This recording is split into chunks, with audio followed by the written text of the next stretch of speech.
Bismillahirrahmanirrahim. Alhamdulillahirabbil alamin wassalatu wassalamu ala Rasulillah. Allahumma shalli ala sayyidina Muhammad wa ala ali sayyidina Muhammad. Pahala dari Allah itu dilipat gandakan dengan berbagai sebab. Yang pertama karena anugerah Allah Subhanahu wa taala. A'udzubillahi minasyaitonir rajim.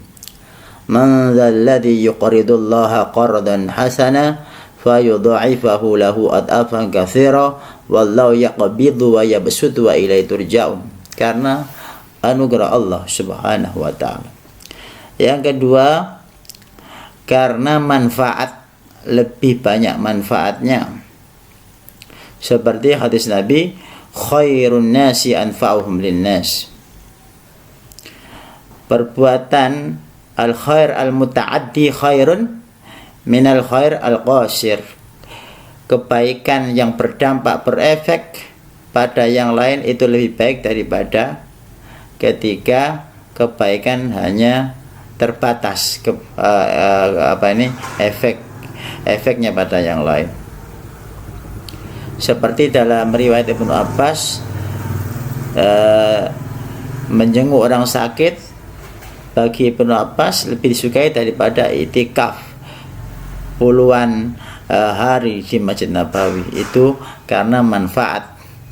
Yang ketiga yaitu karena ilmu. Maka tidurnya orang yang alim itu lebih baik daripada sholatnya orang yang bodoh.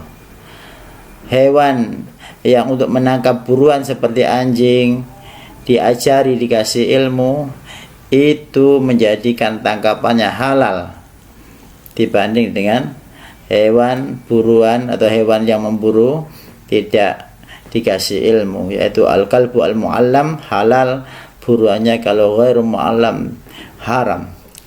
Ini ada kelebihan ilmu, maka dilipat gandakan Allah pahalanya. Seperti sholatnya orang alim 2 rakaat dengan ilmu, dengan sholatnya orang bodoh banyak rakaat, maka masih tinggi pahalanya orang yang berilmu. Itu karena ilmu. Yang keempat, karena masyaqqah, ajruki ala qadri nasabik.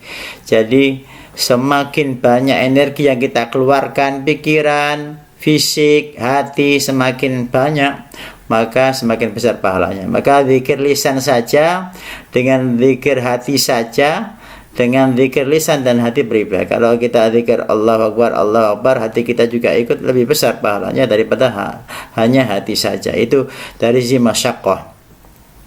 Begitu juga ada orang miskin sedekah 10.000, orang kaya 1 juta. Kalau dari sisi masyaqqah, orang miskin nyari 10.000 itu susah.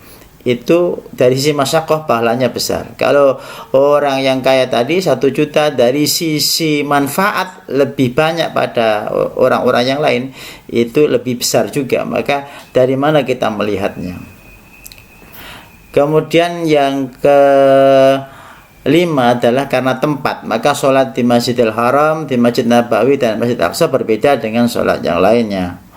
Maka berzikir ketika sujud itu lebih utama pahalanya daripada sujud baca Al-Quran. Maka baca Al-Quran ada tempatnya, bukan ketika rukuk, bukan ketika sujud. Sujud dan rukuk utama dengan tasbih, pahalanya besar. Bukan berarti mengalahkan bacaan Al-Quran.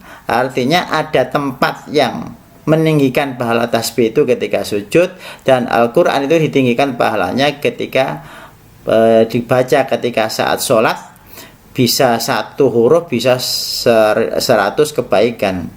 Kalau dipakai sholat duduk 1 huruf 50 kebaikan. Kalau dipakai tidak pakai sholat, ya ini membaca dalam keadaan suci, 1 huruf 25 kebaikan. Kalau dia berhadas kemudian membaca Al-Quran, bukan memegang Al-Quran, itu 10 kebaikan. Itu karena tempat. Jadi ketika membaca Al-Quran dalam keadaan sholat, itu luar biasa pahalanya. Begitu juga tasbih ketika sujud dan rukuk, pahalanya berbeda ketika dalam kondisi di luar sholat. Istighfar di malam hari itu pahalanya bisa besar. Itu yang keenam, yaitu karena sebab.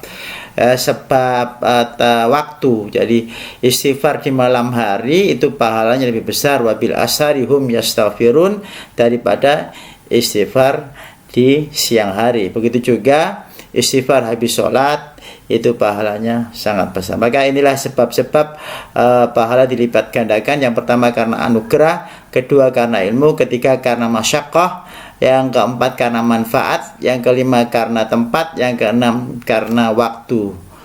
Wallahu alam. Subhanakallahumma rabbana bihamdik asyhadu an la ilaha illa anta astaghfiruka wa atubu ilaik. Wassalamualaikum warahmatullahi wabarakatuh.